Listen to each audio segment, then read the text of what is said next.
कभी सोचा है एक ऐसा शहर जो पूरा का पूरा सोने का बना हो, जिसका जिक्र हमारे हजारों साल पुराने ग्रंथों में मिलता है? नाम है द्वारका। एक ऐसा नाम जो कभी शानो शौकत का दूसरा नाम था, पर फिर वक्त के साथ एक गहरा राज बन गया। एक ऐसा राज जो सदियों तक समंदर की गहराइयों में छुपा रहा। तो चलिए आज उसी राज से पर्दा उठाते हैं। यही वो सवाल है जो सदियों से लोगों के मन में उठता रहा है। क्या ये सब सिर्फ एक कहानी है या इसके पीछे कोई सच्चाई भी है? आज के इस सफर में हम यही देखने वाले हैं कि कैसे पौराणिक कथाएं और आज का विज्ञान दोनों मिलकर एक बहुत बड़ी पहेली को सुलझा रहे हैं। हमारी आज की जो असल कहानी है ना, वो शुरू होती है साल 1983 में, जब आर्कियोलॉजिस्ट की एक टीम ने समंदर की गहराइयों में उतरने का फैसला किया। उन्हें अंदाजा भी नहीं था कि वो जो खोजने जा रहे हैं वो एक भूली बिसरी कहानी को सच साबित कर देगा। तो इस खोज को समझने के लिए सबसे पहले थोड़ा टाइम में पीछे चलते हैं और जानते हैं उस पौराणिक कहानी को जिसके हिसाब से द्वारका को किसी इंसान ने नहीं बल्कि खुद देवताओं ने बनाया था। तो हुआ यूं कि कंस के ससुर जरासंध ने मथुरा पर एक दो बार नहीं बल्कि 17 बार हमले किए। अपनी प्रजा को बचाने के लिए भगवान कृष्ण ने फैसला किया कि अब मथुरा छोड़ना ही होगा, और उन्होंने मदद मांगी सीधे समुद्र देव से। कहते हैं कि समुद्र देव ने भगवान कृष्ण को 12 योजन जमीन दी। अब 12 योजन मतलब करीब करीब 150 किलोमीटर। और इसी जमीन पर देवताओं के आर्किटेक्ट विश्वकर्मा ने एक शानदार शहर बसाया, और इसके बड़े बड़े दरवाजों की वजह से इसका नाम पड़ा द्वारका, यानी द्वारों का शहर। और अब जरा इस नंबर पर गौर कीजिए, 9 लाख। जी हां, पुराणों के हिसाब से इस शहर में 9 लाख से भी ज्यादा महल थे जो सोने, चांदी और कीमती पत्थरों से बने थे। मतलब इसकी भव्यता का अंदाजा लगाना भी मुश्किल है। देखिए, द्वारका सिर्फ अमीर नहीं थी बल्कि एक बहुत ही एडवांस्ड सिविलाइजेशन थी। यहां एकदम वेल प्लान्ड सड़कें थीं जो सीधे पोर्ट तक जाती थीं। पानी के लिए एडवांस्ड इरिगेशन सिस्टम थे और बाजार तो इतने शानदार थे कि क्या कहने। सही मायनों में ये उस जमाने का एक ड्रीम सिटी था। लेकिन कहते हैं ना, हर चमकती चीज पर किसी की नजर लग जाती है। द्वारका की ये सुनहली कहानी अब एक ऐसे मोड़ पर आने वाली थी जहां 2 श्रापों ने इसके भविष्य पर हमेशा के लिए एक सवालिया निशान लगा दिया। पहला श्राप मिला महाभारत युद्ध के ठीक बाद। अपने 100 बेटों की मौत से दुखी और गुस्से में गांधारी ने भगवान कृष्ण को श्राप दिया कि जैसे उनका वंश खत्म हुआ, वैसे ही कृष्ण का यदुवंश भी आपस में लड़ लड़कर खत्म हो जाएगा। और दूसरा श्राप वो कृष्ण के बेटे साम की एक गलती की वजह से मिला।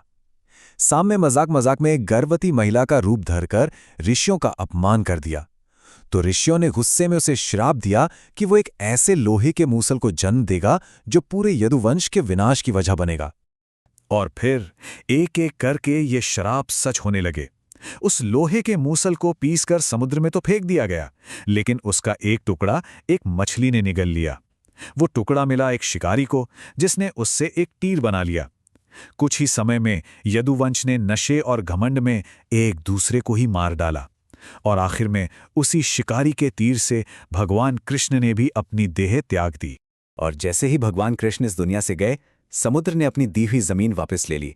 देखते ही देखते वो सोने की शानदार नगरी हमेशा के लिए समंदर की लहरों में समा गई। एक हकीकत, एक कहानी बन गई। सदियों तक ये कहानी सिर्फ किताबों में जिंदा रही, लेकिन फिर आया 20वीं सदी का विज्ञान और शुरू हुई एक ऐसी खोज जो इस खोए हुए शहर को ढूंढ निकालने वाली थी। ये खोज कोई 1-2 दिन की नहीं थी, दशकों लगे। 1960s में पहली खुदाई हुई, फिर आए डॉक्टर SR राव जिनकी टीम ने सालों तक मेहनत की। 2000s में तो हाईटेक सोनार टेक्नोलॉजी का इस्तेमाल हुआ, और हाल ही में 2024 में जब प्रधानमंत्री मोदी ने खुद वहां जाकर गोता लगाया तो इस खोज पर पूरी दुनिया की नजर पड़ी। हर एक कदम हमें सच्चाई के और करीब लाता गया। इस पूरी खोज के हीरो थे डॉक्टर SR राव। उनकी एक सोच थी कि हमारे पुराने ग्रंथ सिर्फ कहानियों की किताबें नहीं बल्कि हिस्ट्री के डॉक्यूमेंट्स हैं, और बस इसी विश्वास ने उन्हें समंदर की गहराइयों में द्वारका को ढूंढने की हिम्मत दी। और जो सबूत मिले वो तो हैरान कर देने वाले थे। देखिए, महाभारत में लिखा है भव्य दीवारों वाला किला, और समुद्र के नीचे क्या मिला? 560 मीटर लंबी पत्थर की दीवार। ग्रंथों में जिक्र है एक व्यस्त बंदरगाह का, और खोज में मिले पत्थर के लंगर जो बिल्कुल वैसे ही थे। कहा गया खंभों वाले महल, और समुंदर के नीचे 30 से ज्यादा पत्थर के खंभे मिले। ऐसा लग रहा था मानो हजारों साल पुरानी किताब आज का नक्शा बन गई हो। अब यह मामला सिर्फ कहानियों का नहीं रह गया था। अब बात हो रही थी ठोस वैज्ञानिक सबूतों की, जो एक प्राचीन और बहुत एडवांस्ड शहर के होने की गवाही दे रहे थे। और फिर सामने आया सबसे बड़ा सबूत। कार्बन डेटिंग से पता चला कि वहां मिले कुछ अवशेष 9000 साल पुराने हैं। सोचिए, 9000 साल, ये तो हड़प्पा सभ्यता से भी हजारों साल पुराना है।